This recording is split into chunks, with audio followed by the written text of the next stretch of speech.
I'm going to show you two pieces of functionality in AssetAccount today. The first being components, and the second, how to add quantities to assets and make partial disposals of that single line item. So let's start with components.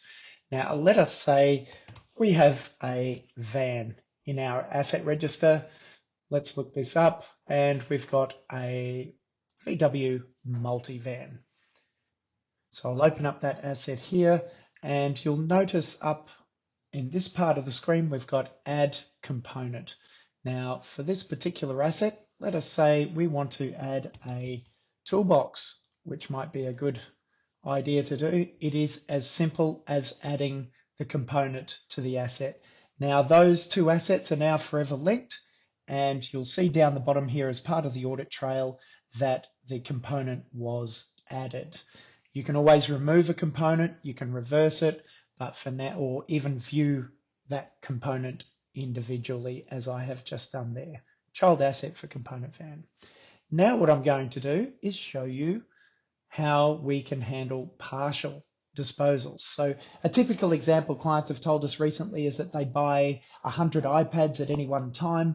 They don't want to put 100 line items in their asset register, so they just put the one line item but add a quantity of 100 units and then can dispose of or write off their iPads as they go from that original line item. So I will show you how to do that. So let us just look for an item in the asset register. And I have widgets, lots of red widgets for partial disposal. Here you'll see we've got a very handy item, add quantity. So for that exact example that I gave, let me say we've got 100 units. Now, if it was a building or anything else that required an area, we can add some metric or imperial millimeters, meters, square feet, these sort of things here. But because it's an iPad, it's just units, we will set 100. So I will set the quantity here. So as of our opening balance, it has now been shown to have 100 in the quantity item right there. So disposing then is as simple as this. We could sell and sell for a residual value or whatever it is you get for your iPads.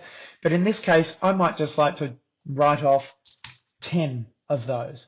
And we might make it as of, I don't know, really doesn't matter. Let's say we do it recently. Let's just say the 30th of June, 2021.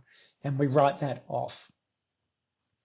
And now you will notice that as of that particular date that I chose, that we did a partial disposal, 10 out of 100, which means there's a remaining balance of 90, and we have our adjustments as such based on the original opening balance. So there's the quantity of 90. It is as easy as that. Now, if I tried to write off 95 now and do that here, you'll know it must not exceed the original quantity of 90. So there you have it. That is how AssetAccountant handles partial disposals and making multiple units into a single line item.